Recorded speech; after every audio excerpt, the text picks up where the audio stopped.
I'm Jash, and today we will talk about the hot topics from last weekend. Syria War. USA launched missiles in response to chemical attack. President Donald Trump launched 60 cruise missiles into Syria, severely damaging a military base. The attack was in response to Syrian President Assad's use of chemical weapons on civilians 2 days prior. 59 missiles destroyed their program targets.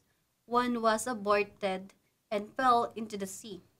Trump was quoted as saying, "I think what Assad did is terrible," and also mentioned the beautiful babies that died.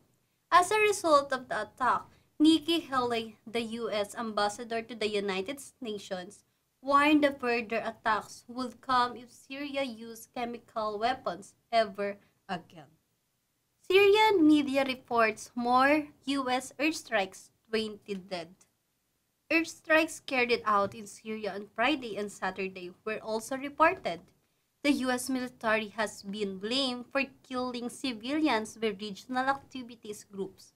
It has since been revealed that was in the same city of the chemical attacks earlier this week, and the forces involved were either Syrian or Russian. An Arab news website reported that the U.S. Air Force was the source of the strikes, which claimed the lives of more than 20 people, dozens more being injured. The site Al-Masr called the attack by the U.S. a war crime against humanity. Reports indicate that the missiles hit an internet coffee shop in Al Nida, a town in the western Raqqa. Countryside, according to Al-Masr, the news website revealed the names of the 8 victims that were affected. There is no indication of the United States operating in that area at that time. Sweden hit by terrorist truck attack.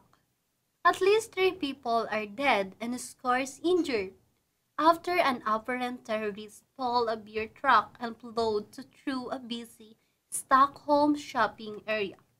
The attack on innocent people has occurred in a busy shopping area of Stockholm just before 1 o'clock p.m. A large truck plowed through a crowd of people near a busy shopping center, injuring several people and killing 3. With immigrants and refugees flooding into Europe at an unprecedented rate, many lack the resources to meet basic needs. Those people with radical ideas may be desperate and willing to lash out with any weapon at their disposal. The attacks seemed to be spontaneous at first. Swedish investigators later found an explosive device in the truck. The attack gives the impression of desperation, as vehicle has not historically been an effective means of harming many people, but rather seems to be a desperate attempt to lash out and hurt others, perhaps out of frustration. Just recently, however, the Goldwater has reported on a terrorist manual describing in detail how to carry out such attacks. The brutal attack in Nice, France was from the same pages. Sweden truck attack update. 39-year-old jihadist suspect was arrested. Swedish police have made 3 arrests in relation to the terror truck attack in central Stockholm yesterday that killed at least 4 people and injured at least 15 others. 2 of those 3 arrested have been detained by the authorities while further investigations are ongoing. The police have confirmed that one of the arrests is related to the truck attack. The person arrested is a 39-year-old from Uzbekistan and a father of 4. He reportedly posted jihadist propaganda on his Facebook page.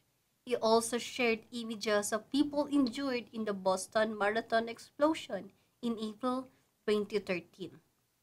He was reportedly stopped and questioned after acting strangely in a store shortly after the attack. Another man was arrested in the evening in the Sweden suburb of Hajulsta. His appearance reportedly matched the appearance of the man in the picture released by the police as a person of interest to the crime.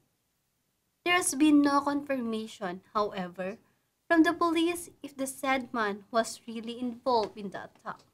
Train collision in Russia injured dozens. Two Russian railway trains crashed in western Moscow. Several people were reportedly injured. At least 16 were brought to the hospital after a train from Moscow going to Brest collided with a commuter train on Saturday evening. Russian Railways said that at least 50 people sought medical help following the crash. Head of the Moscow branch of the Emergencies Ministry, Ilya Dynasov, confirmed that the crash was caused by the decision of the commuter train's driver to pull the emergency stop to save a man on the tracks. The long-distance train was closely following the commuter train. The commuter train driver activated the train's emergency brakes, but the distance between the two was too short. One of the commuter train carriage was torn in two as a result of the collision. Four carriages were derailed from the track with one turning upside down and visibly cracked. One eyewitness said the bang sounded from the collision was very strong. They were standing in the doorway and felt a sharp blow. It was very strong that several people have been brushed but without major injuries. Fire and rescue brigades were present on the scene to evacuate all the passengers. Some 170 rescuers aided with 70 pieces of equipment, including two emergency response trains were working at the site of the incident.